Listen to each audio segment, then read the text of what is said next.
Hi. Friday morning, Katie. There is an element of that, alright. I'm not. I don't know how I am this morning. I'm actually weird. We're okay. We've everything under control. So we're about to put up our final 30 items onto the site. We're at 840 for this auction, which is yeah. It's still a lot of work. It's a huge amount of work. I mean, that's what sort of thing. But we got here. I mean, the team have been brilliant as always. Photographs, stockpiling. Niall spends 2 to 3 days in here making sure that everything's all in order so that we literally can come in and lay our hands on the bottles. So it takes shape over the week. Our auction week is a full-on week. It really is a hectic It week is, for us. yeah, no, it's mental. We left here 9:30 last night. Yeah. We knew from 8 yesterday morning, Yeah. so it was another long day. Couple of things. So as I say, we go live today at 5 p.m. We have kindly donated by the Dublin Liberties distillery. We have the Keeper's Coin, and so that has been raised. That is raising funds. So that's a 16-year-old single malt, only available from the distillery. Not available in America at all. I actually don't think they can get access to it in America. Don't think Dublin Liberties are out there yet. So that's something that's really, really hard to find for the US. It's in the gorgeous new presentation box. It is, it's fab. It is a lovely, lovely, really impressive box. Keeper's Coin. They're limited numbers. That's batch 1. I think there's only about 100, 150 of these bottles left. So it's really generous of Dublin Liberties to give us this one. Raising funds for Age Action Ireland, which Katie hinted at that it might be something that I might need in future years to come, or not that far in the distance. I mean, if the drooping on, I mean, the head's gone. We also have a 13-year-old Murder Lane in the auction as well. That's the new presentation box. Really, really impressive. It's snazzy, isn't it? It is a snazzy box. Gorgeous, gorgeous box. So that's the new presentation to them. There's not many of them left either. I think they're down about 200 or 250 of them left. So again, another chance to get them. They're both marked batch 1. Lovely new presentation. What else? Just touching on a few things that we have in the auction. Obviously, we have to discuss it. The Waterford First Cuvée Pilgrimage. They are getting some outstanding prices. I mean, one sold recently at £1,600. The second one to it sold at £1,500 in the UK auction sites. Absolutely huge prices. It is an endorsement for Waterford and everything they're doing. The other side of me looks at it and goes, holy crap, you know, when I mean in the same auction there was a 32-year-old dream cask that went £1,100 sterling. So it just shows the demand for these things and how much people are chasing them. We have 5 of them, I think, in the auction. So there is and then we've got plenty of the other. Yeah, Banno Island and Ballykilcav and 1.2s and that. So there's a good selection, yeah. We do, and we have deliberately tried to limit the amount of them that's in the auction again, just not to flood the market. Yeah, and they're spread out throughout the pages. So have a look through. Yeah. This is something that's important, well, relatively important. This is a bottle of Preston's. It's called a Millennium Malt, Drogheda Millennium Malt. Now, there's always this rivalry between Dundalk and Drogheda. Up there with the Mars bars. Listen, baby, well, you don't have a Dundalk accent, but it's not exactly an elegant accent either. No, and I suppose I already have a territorial war going with Cork. I can't really have another. I can't run a war on 2 fronts. You don't have a war with Cork. They're from Cork. They deserve it. But they know that you're only joking. All right. Yeah, I'm only joking. He is only joking. I am only joking. He is only joking.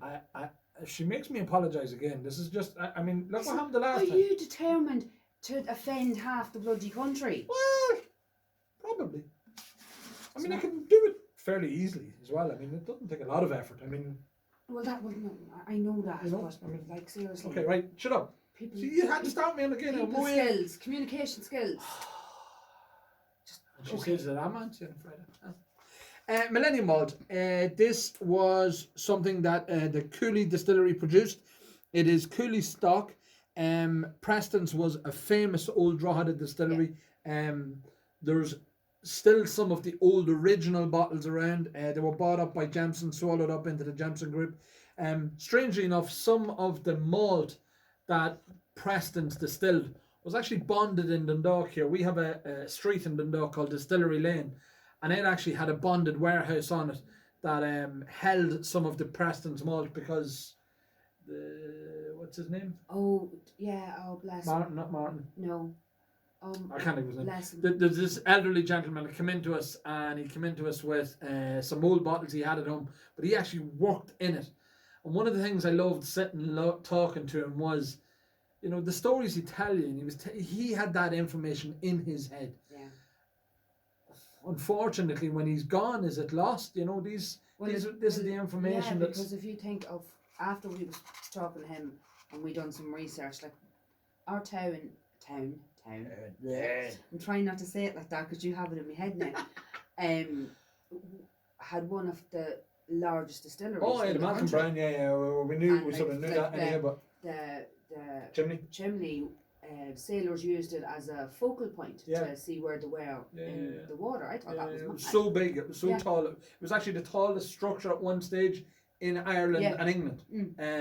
The chimney that's in the old Malcolm Brown, which is now our county museum. But this is teaspooning essentially. So this was Cooley Millennium Malt, and it's got an addition of some of the original juice of the Prestons in it as well. So that's a rare thing. It'd be nice for somebody to draw it to have. I'm not allowed to say anything about people from Drogheda. No. Okay. Right. So that's that. Put this back, or we got given out to. Mm-hmm. One of the other things we found this yesterday, I didn't even see this come in, and Katie brought it to my attention yesterday.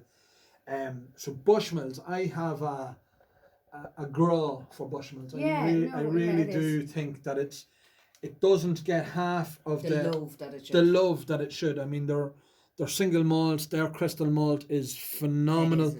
Their 21-year-old single malt is just one of the best ones. This is a rare one that I actually haven't seen. So this was a 1990 bourbon barrel, single barrel, done for La Maison de Whiskey.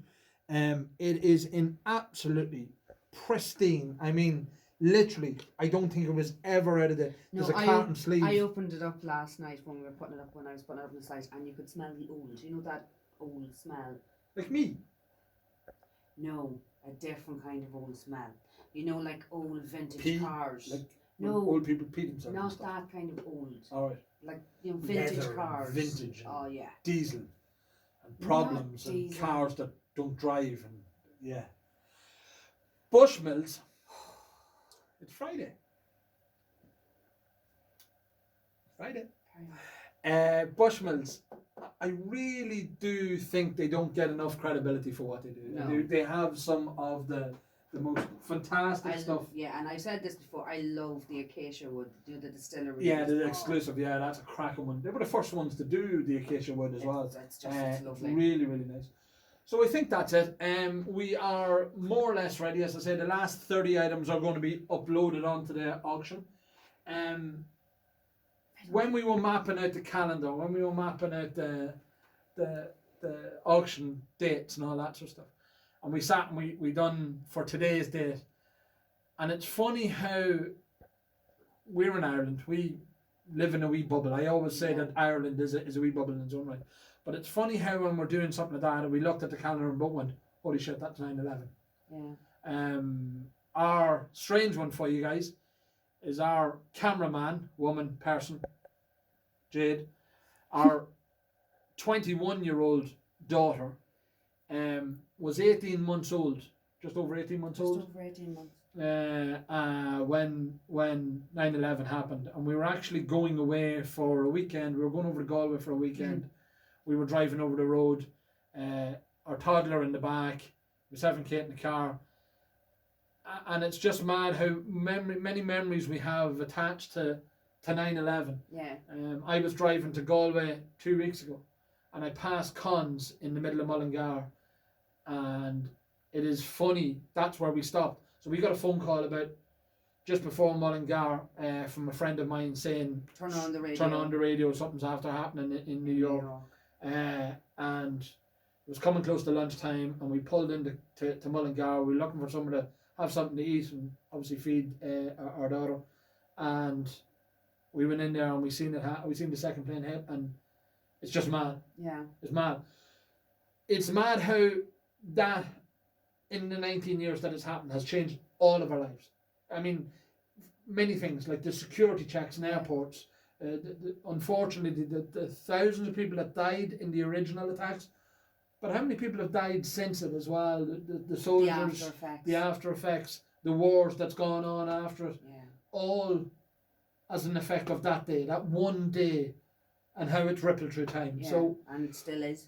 We said, because it is important to us, it does bring back memories for us. We are going live on the day that's in it. We thought we'd have a drink. So myself and herself are toasting to everybody whose life changed that day, who lost loved ones, who just, the ripples through time that it's caused. So cheers to everybody, to your health. Slán. Cheers.